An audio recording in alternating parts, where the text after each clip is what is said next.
तो सीधे आपको ले चलते करनाल, जहां पर मुख्यमंत्री मनोहर लाल संबोधित कर रहे हैं। मुख्यमंत्री त्रिपुरा श्री विप्लव देव जी, केंद्रीय राज्य मंत्री राव इंद्रजीत सिंह जी, हरियाणा के हमारे सभी कैबिनेट मंत्री श्री अनिल विज जी, श्री कंवरपाल जी, श्री बनवारी लाल जी, श्री मूलचंद शर्मा जी, श्री जेपी दलाल जी, श्री कमल गुप्ता जी, प्रदेश सरकार में राज्य मंत्री श्रीमती कमलेश ढांडा जी, श्री संदीप सिंह जी, हमारे मुख्य सचिव Investment Shri rate Sanjeev during Kaushal that ji, quarter is about 34 उपस्थित सभी 34.5% of the सांसदगण, GDP, quite unprecedented in the last विधायकगण, 20 years.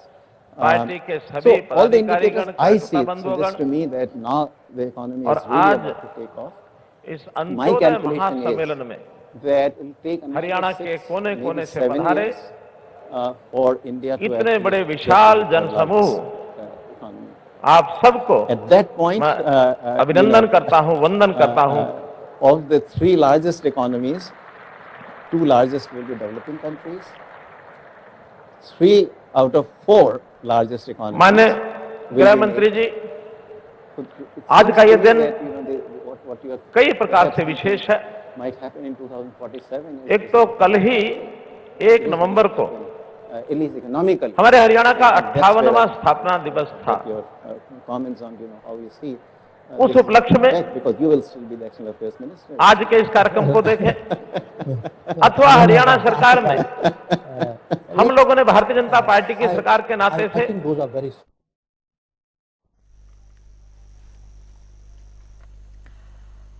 तो करनाल में अंत्योदय महासम्मेलन का यहां पर आयोजन किया गया है, जिसमें गृह मंत्री अमित शाह, मुख्यमंत्री मनोहर लाल और कई कैबिनेट, हरियाणा के कई कैबिनेट मंत्री भी यहां पर मौजूद हैं। एक मंच पर यहां पर कई तमाम दिग्गज मौजूद हैं। तस्वीरों के जरिए आप देख रहे हैं यहां पर ये नायब सैनी गृह मंत्री अमित शाह को यहां पर सम्मानित करते हुए। तो वही आपको बता दें कि सम्मेलन में सम्मानित किया जाएगा, अमित शाह यहां पर सम्मानित करते नजर आएंगे। तो एक बार फिर से यहां पर कार्यक्रम का आयोजन किया गया है करनाल में अंत्योदय महासम्मेलन का, और एक मंच पर कई दिग्गज यहां पर मौजूद हैं।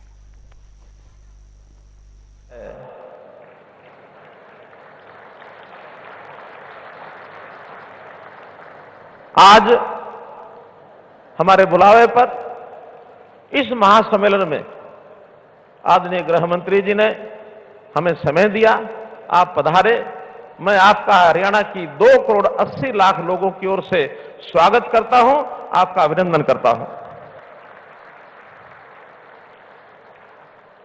हम अपने गृह मंत्री श्री अमित शाह जी के बारे में बहुत जानते हैं, चाहे वो पार्टी के प्रदेश अध्यक्ष के नाते, राष्ट्रीय अध्यक्ष के नाते, उन्होंने देश भर में पार्टी का जो ताना बना बुना और दुनिया की सबसे बड़ी पार्टी, सबसे मजबूत पार्टी, अनुशासित पार्टी, इसका गौरव प्राप्त हुआ। आपकी संगठनात्मक क्षमता, आपकी सुदृढ़ता, इसके बारे में हम परिचित हैं। और चाहे आप गृह मंत्री बनने के बाद जिस प्रकार के साहसी निडरता के साथ जो फैसले लिए, खास करके प्रधानमंत्री जी ने और आपने धारा 370 को हटाने का, धारा 335A को निरस्त करने का जो काम किया है, वास्तव में सरदार वल्लभ भाई पटेल जी, उनकी याद आती है। संयोग से अभी 2 दिन पहले सरदार वल्लभ भाई पटेल जी की भी जयंती हमने मनाई। राष्ट्रीय एकता दिवस के रूप में एकता के लिए देश भर दौड़े हुई और उनको हमने याद किया कि देश की 562 रियासतों को एक सूत्र में पिरो करके देश की एकता, अखंडता को जो बनाने का काम उन्होंने किया, और जो थोड़ा सा काम बच गया था, जिन कारणों से बचा था उन कारणों में मैं नहीं जाना चाहता, लेकिन जम्मू कश्मीर का एक विषय शेष बचा था, उस बचे हुए काम को आप लोगों ने पूरा किया। मैं बहुत बहुत इस बात की सराहना करता हूं, आप लोगों का अभिनंदन करता हूं। आज से 9 वर्ष पूर्व हम पूर्व की सरकारों को देखें, उस समय जिस प्रकार का एक माहौल था, उस माहौल में एक निराशा का वातावरण था, एक अवसाद का वातावरण था। भाई भतीजा के नाते गिने चुने लोगों को लाभ मिलता था, बिचौलिए काम करते थे, जाति और वर्ग इस नाते से बोलबाला रहता था। लेकिन आज हम लोगों ने वो सारी चीजें पलटी हैं। देखा जाए तो आज भी वो बाज नहीं आ रहे उन बातों से। जातिगत पॉलिटिक्स आज भी करते हैं। अभी हमने देखा होगा उप मुख्यमंत्रियों का शोषा सब पार्टियों ने छोड़ रखा है। हम आएंगे, इतने उप मुख्यमंत्री बनाएंगे, इस जाति में से बनाएंगे, हम आएंगे, इस जाति में से बनाएंगे। भाई बने, जातियों का खेल इस देश की जो एक बहुत बड़ी आस्था हमारी लोकतंत्र में है, उस लोकतंत्री आस्था को बिगाड़ा है उन्होंने। बिगड़ी व्यवस्था को ठीक करने के लिए देश के प्रधानमंत्री जी ने भी आह्वान किया है, हम भी उस पर चलते हैं कि वो अपने हिसाब से जातियों पर चलते होंगे, लेकिन जातियों पर हम भी चलेंगे। उनकी जातियां परंपरागत रूप से जैसे लोग बंधे रहते हैं, वोट बैंक के नाते उपयोग करते हैं, वो करते हैं, लेकिन हमने समाज को एक सूत्र में बांधते हुए और अगर थोड़ा अंतर किया है तो दो जातियों में किया है, एक अमीर जाति है, एक गरीब जाति है।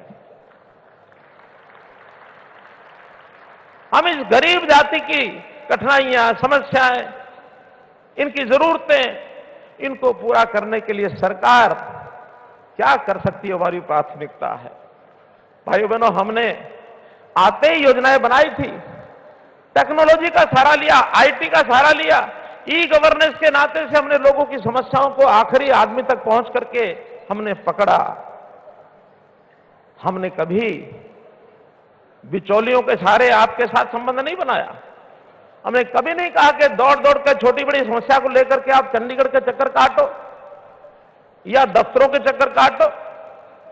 हमने उन दस्तावेजों से, उन दरखास्त से, उन दफ्तरों से दर दर की दरकिनार करने का जो आप लोग काम करते थे, उससे निजात दिलाई है। भाइयों बहनों, सब चीजें सरकार आपके पास पहुंचेगी। प्रोएक्टिव होकर के हमने वो सब काम किए हैं, इसलिए इस काम के नाते से जो हमने सारे काम किए उसके लिए निश्चित रूप से मैं कहूंगा कि हरियाणा का समाज, हमने इसका एक स्वाभिमान जगाने का काम किया कि हम सब हरियाणवी हैं। हमारी जातियां जहां काम आती हैं वहां करेंगे, लेकिन प्रदेश के नाते, देश के नाते हम जो कि प्रदेश सरकार चलाते हैं, तो प्रदेश के साथ सबको जोड़ने के लिए हमने कहा हरियाणा एक, हरियाणवी एक। 9 साल पहले कहा था, 9 साल पहले कहा था, आज उसको साकार कर रहे हैं। हमने इतना बड़ा ये जो महासम्मेलन का आयोजन किया है केवल उसी बात का दर्शन कराने के लिए कि अंतिम का उदय, गरीब का उदय। कभी कभी हमको लोग कहते हैं आपने शब्द जो है बड़ा कठिन चुना है, अंत्योदय। हम लोगों से पूछते हैं आपको ये सुविधा मिल रही है? मिल रही है। पेंशन टाइम से मिल रही है? मिल रही है। राशन कार्ड बन गया? मिल गया। आयुष्मान का लाभ मिल रहा है? मिल रहा है। फिर किसी को मुआवजा मिला कि नहीं मिला? मिला। जितनी योजनाएं सबका लाभ मिला। और ये अंत्योदय तो है कि अंत्योदय ही पता नहीं हमको क्या है। भाइयों बहनों, इसको सरल शब्दों में समझना हो तो ये गरीब का उदय, अंत्योदय माने गरीब उदय। गरीबों को कैसे आगे बढ़ाया जाए। कांग्रेस ने हमेशा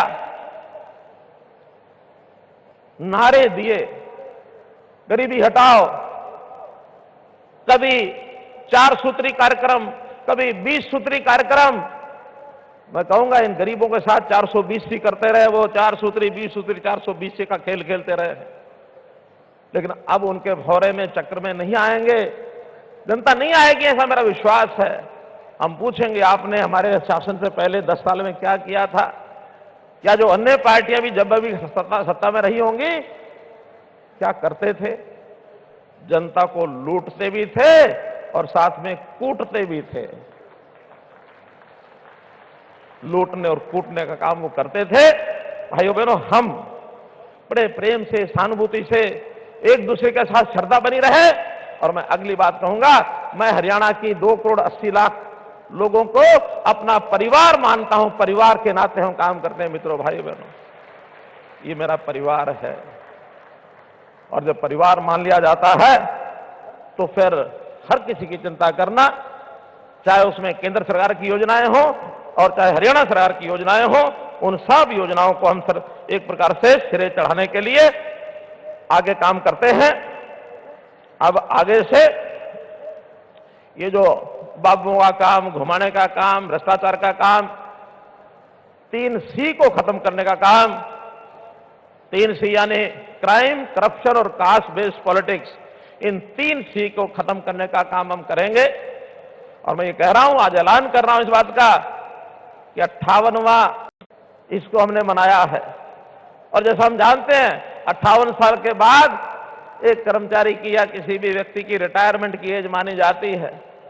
ये जितनी बुराइयां प्रदेश में पनपी हैं, हमने लगातार 9 साल मेहनत की है और उस मेहनत के बाद आज हम इस लेवल पर कहने लायक हो गए हैं। आज से इन सब बुराइयों का और रिटायरमेंट होने का टाइम आ गया, हमने सब रिटायर कर दी। किसी बुराई को भी हम पनपने नहीं देंगे, जड़ से मिटाएंगे और 7S पर काम करेंगे। 7S, शिक्षा, स्वास्थ्य, सुरक्षा, स्वावलंबन, स्वाभिमान, सुशासन और सेवा, ये 7S हैं जो जनता के काम आएंगे। उनके लिए शिक्षा, स्वास्थ्य, सुरक्षा, स्वाभिमान, स्वावलंबन, सुशासन और सेवा, इस नाते से 7S पर काम करेंगे। और जनता का जो खजाना है, सरकारी खजाना, इस गरीब जनता के लिए खोल के रखेंगे, कभी कोई कमी नहीं आने देंगे मित्रों, भाइयों बहनों। बहुत सी योजनाओं का जिक्र प्रेजेंटेशन में हुआ है, उसकी चर्चा मैं नहीं करूंगा। मैं तो इतनी बात कहूंगा कि हमारा भविष्य कैसे सुधरे, कैसे हम आगे अपने जीवन की कठिनाइयों के बंधन को तोड़ करके आगे बढ़े। सरकार हमेशा आपके लिए तैयार रहेगी। जहां तक इन योजनाओं का जिनका उल्लेख हुआ, एक योजना आपको बता रहा हूं मैं कि गरीब परिवार जिनके घर में से कोई नौकरी पर नहीं जा सकता था, ये नौकरी में आगे कैसे बढ़ें, इसके लिए हमने 5% अंक ये अलग से स्पेशल देने का काम किया। कैसे घर जिनके घर में एक भी नौकरी नहीं है, उसको 5% अंक अलग मिलेंगे। और मुझे खुशी है कि अब जो नई नौकरियां मिल रही हैं, इसमें 60 से 65% लोग 5% का जो फायदा है वो लेकर के बढ़ रहे हैं, अर्थात नए लोगों के घरों में नौकरी मिल रही है। ये जो पर्चियां खर्चियां ये लेकर के जो चलते थे, वो जमाना लद गया, खत्म हो गया। अब किसी को अप्रोच करने की जरूरत नहीं है, किसी को पैसा देने की जरूरत नहीं है। आप केवल अपने बालक की पढ़ाई, उसको योग्य बनाओ, टैलेंटेड होगा। और अगर परिवार में नौकरी नहीं है तो थोड़ा सारा 5 नंबर का हम भी लगा देंगे कि आपका परिवार भी इस रेखा में से निकल जाए, आगे बढ़ जाए। हमने बहुत सी योजनाएं बनाई हैं। मैं तो आज इतना ही कहूंगा कि हमारी ये जो योजनाओं के लाभ, चाहे केंद्र सरकार के हैं चाहे प्रदेश सरकार के, मेरा एक अनुमान है, हमारे चीफ सेक्रेटरी साहब कह रहे थे लाखों लोगों को लाभ मिला है, उसमें से इतने सारे लोग आए हैं। मेरा अनुमान है 1 करोड़ से ज्यादा लोगों को यह लाभ मिल चुका है मित्रों, 1 करोड़ से ज्यादा हमारी 2 करोड़ 80 लाख की आबादी में से। आज तो एक वानगी है जो बार बार हमको कहते हैं कि आपने ये जो आईटी टेक्नोलॉजी, ये जो पोर्टल बना दिया, परिवार पहचान पत्र बना दिया, हम आएंगे तो खत्म कर देंगे। मैं उनको शुभकामना देता हूं कि इस वाक्य को बोलते रहें कि हम आएंगे तो पोर्टल खत्म कर देंगे, हम आएंगे तो परिवार पहचान पत्र खत्म कर देंगे। जितना ज्यादा बोलेंगे उतना जनता को इस बात का पता है कि हमको जो योजनाएं, सेवाएं, लाभ मिल रहे हैं, ये केवल इस पोर्टल से मिल रहे हैं, केवल इस परिवार पहचान पत्र से मिल रहे हैं। बोलते रहेंगे तो अपने आप दुनिया पोर्टल और परिवार पहचान पत्र तो क्या खत्म करेंगे, लोग उनको खत्म कर देंगे जो ऐसा बोल रहे हैं। भाई बहनों, विकास की बात सामान्यतः सब सरकारों के लिए की जाती है। अंतर इतना ही है कि पहले की सरकारें गलियां, नालियां, सड़कें, बिल्डिंग, रोड, ब्रिज, इसी को मानते थे। ये काम करने जरूरी है, हम भी कर रहे हैं और उनसे ज्यादा कर रहे हैं। लेकिन जनता के जीवन को सरल करना, उनको खुशहाल बनाना, उनको आगे बढ़ाना, स्वाभिमान बढ़ाना, जो गरीब जनता है उसको आगे बढ़ाने का काम ये कभी किसी ने किया नहीं, हम करेंगे। जनता के अंदर खुशी की लहर आए, हैप्पीनेस इंडेक्स इस हरियाणा का कैसे आगे बढ़े, इसके ओर हम काम करेंगे और निश्चित रूप से इसके लिए बहुत सी हम नई योजनाएं भी बना रहे हैं। एक घोषणा में करके और अपनी बात समाप्त करने से पहले निवेदन करूंगा गृह मंत्री जी से कि अभी जैसे योजनाओं में हम पता है कि लगभग 30 लाख लोगों को हम मासिक पेंशन 2,750 रुपया दे रहे हैं। उसमें वृद्धावस्था पेंशन है, उसमें विधवा बहनों को पेंशन मिलती है, उसमें दिव्यांग बंधुओं को पेंशन मिलती है, कुछ और जो परमानेंट स्थायी बीमारी के नाते से कुछ लाचार लोग हैं उनको मिलती है, 27.5 रुपए मिलती है। हमने अपने घोषणा पत्र के लगभग 95% वायदे पूरे कर दिए हैं। एक 5% जो बचे हैं इस वर्ष के अब शुरू हुआ है, अगला पूरा वर्ष हमारे पास है। लेकिन एक बड़ी घोषणा जो हमने वादा किया हुआ है कि हम इस पेंशन को 2,000 से 3,000 करेंगे। 250 रुपया बचा है। 1 जनवरी से ये योजना 3,000 रुपया इन बंदों को मिलेगी, ऐसी ये घोषणा मैं करता हूं।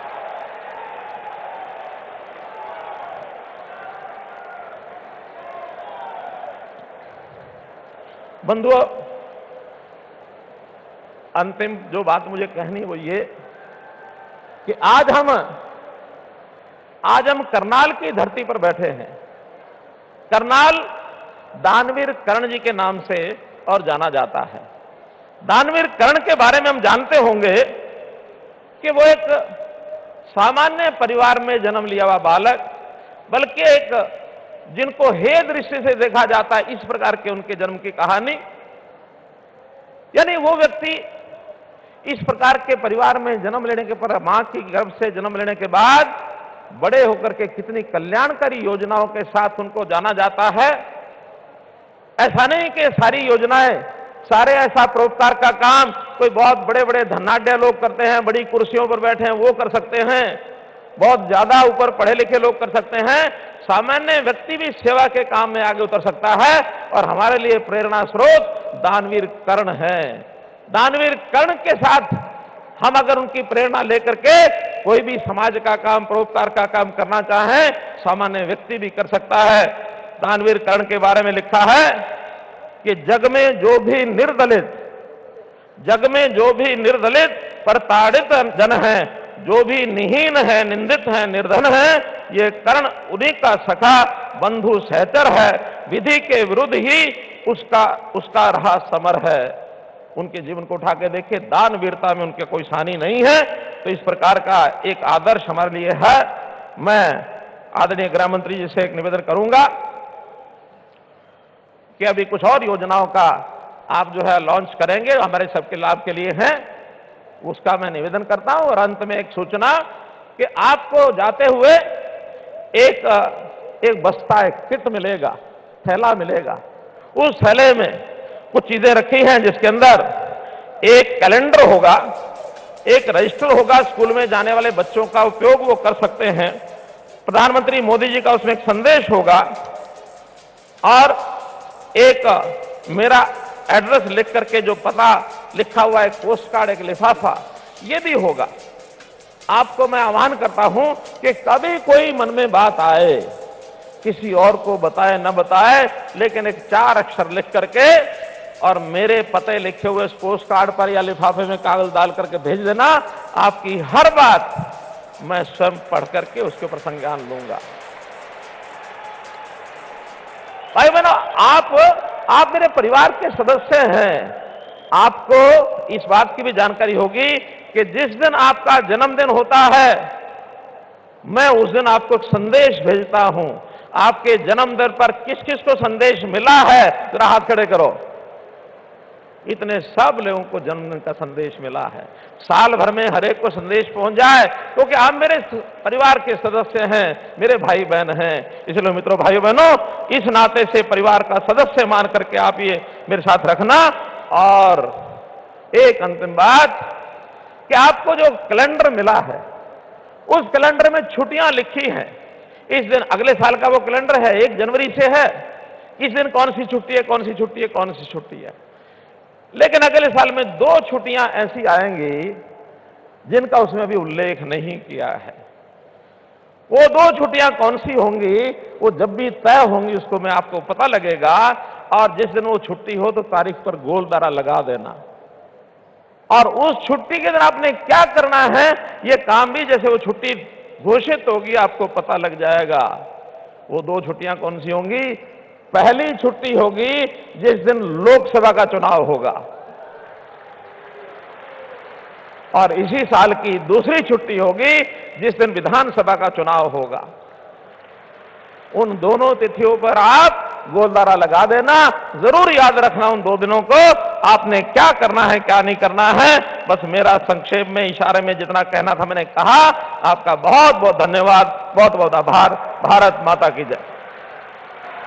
जोरदार करतल ध्वनि के साथ आइए अपना आभार व्यक्त करें माननीय मुख्यमंत्री हरियाणा श्री मनोहर लाल जी का, उनके सेवा, उनके समर्पण, प्रदेश की जनता के प्रति उनके उन संकल्पों के प्रति जिसकी वजह से आज प्रदेश इस रूप में आगे बढ़ रहा है। बहुत बहुत आभार माननीय मुख्यमंत्री श्री मनोहर लाल जी का।